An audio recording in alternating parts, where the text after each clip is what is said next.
ಇವತ್ತು ನಾವು ವಿಶ್ವವಿಖ್ಯಾತವಾದಂತಹ ಖಾದ್ರಿ ನರಸಿಂಹಸ್ವಾಮಿ ಕ್ಷೇತ್ರವನ್ನು ನೋಡೋಕೆ ಹೋಗ್ತಾ ಇದ್ದೀವಿ. ಸೊ ವಿಡಿಯೋ ನೋಡೋಂಥ ಪ್ರತಿಯೊಬ್ಬ ಭಕ್ತರು ವಿಡಿಯೋನ ಶೇರ್ ಮಾಡಿ ಲೈಕ್ ಮಾಡ್ತಾ ಹೋಗಬೇಕು. ಓಂ ನಮೋ ಲಕ್ಷ್ಮೀ ನರಸಿಂಹಾಯ ನಮೋ ನಮಃ. ನೋಡಿ, ಅತ್ಯಂತ ಸುಂದರವಾದಂಥ ಪರಿಸರದಲ್ಲಿ ಶ್ರೀ ಲಕ್ಷ್ಮೀ ನರಸಿಂಹಸ್ವಾಮಿ ನೆಲೆಸಿರುವುದು ನಿಮ್ಮೆಲ್ಲರ ಒಂದು ಪುಣ್ಯ ಫಲ.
ಖಾದ್ರಿ ನರಸಿಂಹಸ್ವಾಮಿಯ ದೇವಸ್ಥಾನ.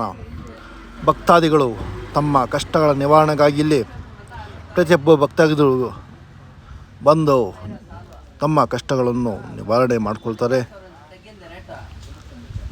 ಇದು ಬಂದು ಪೂರ್ವ ಪಶ್ಚಿಮಕ್ಕೆ ಇರುವಂಥ ಒಂದು ಬಾಗಿಲು.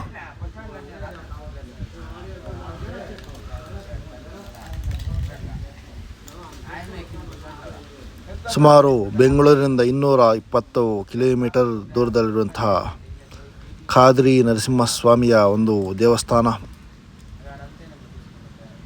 ನೋಡ್ಬೋದು ಇಲ್ಲಿ ಕ್ಯೂ ಯಾವ ಥರ ಇದು ಮಾಡಿದ್ದಾರೆ ಅಂಥೇಳಿ.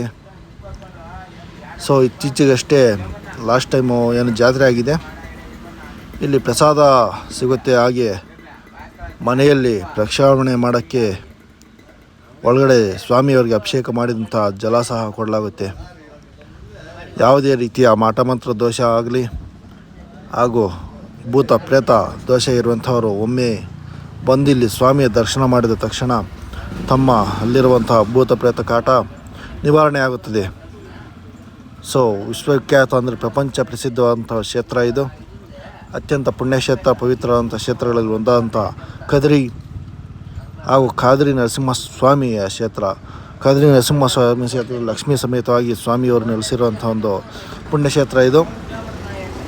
ಸೊ ಇಲ್ಲಿ ನೋಡ್ಬೋದು, ಇಲ್ಲಿ ನೋಡೋದಾದ ಪಕ್ಕದಲ್ಲಿ ಸ್ವಾಮಿಯ ಒಂದು ದೇವಸ್ಥಾನದ ಪಕ್ಕದಲ್ಲಿ ನವಗ್ರಹಗಳ ನಾಗದೋಷ ನಿವಾರಣೆಗೆ ಅನೇಕ ಭಕ್ತರು ನವಗ್ರಹಗಳನ್ನು ಸಹ ಪ್ರತಿಷ್ಠಾಪನೆ ಮಾಡಿದ್ದಾರೆ. ಸೊ ನೋಡ್ಬೋದು ಯಾವ ಥರ ಪ್ರದಕ್ಷಿಣೆ ಮಾಡ್ತಕ್ಕಂಥ ದೃಶ್ಯ. ಹಾಗೂ ನೋಡ್ಬೋದು ಒಟ್ಟಾರೆ ದೇವಸ್ಥಾನವನ್ನು ತೋರಿಸ್ತೀವಿ ಮೇಲ್ಗಡೆಯಿಂದ ನೋಡ್ಬೋದು. ಸೊ 2 ಗೋಪುರಗಳು ಕಾಣಿಸ್ತಾರೆ. ಒಂದರಲ್ಲಿ ಸ್ವಾಮಿ ನರಸಿಂಹಸ್ವಾಮಿ ವಿಗ್ರಹ ಹಾಗೂ ಮತ್ತೊಂದರಲ್ಲಿ ಲಕ್ಷ್ಮಿಯ ವಿಗ್ರಹವನ್ನು ಸಹ ಪ್ರತಿಷ್ಠಾಪನೆ ಮಾಡಲಾಗಿದೆ. ಮತ್ತು ಇಲ್ಲಿ ಇನ್ನೊಂದು ಏನಂತ ಹೇಳಿದ್ರೆ ಒಂದು ಪಶು ಸಂರಕ್ಷಣಾ ಕೇಂದ್ರ ಸಹ ಮಾಡಿದ್ದಾರೆ. ಸೊ ನೋಡ್ಬೋದು, ಇದು 3ನೇ ಬಾಗಿಲು. ಸೊ 2 ಬಾಗಿಲು ತೋರಿಸ್ತೀನಿ, ಇದು 3ನೇ ಬಾಗಿಲು. ಈಗ ನಾವು ಬಂದು ಸ್ವಾಮಿಯ ದೇವಸ್ಥಾನದ ಮುಂದೆ ಭಾಗದಲ್ಲಿದ್ದೀವಿ. ಫ್ರಂಟ್ ಆಫ್ ದಿ ಗೇಟ್ ನೋಡಿ ಇದು.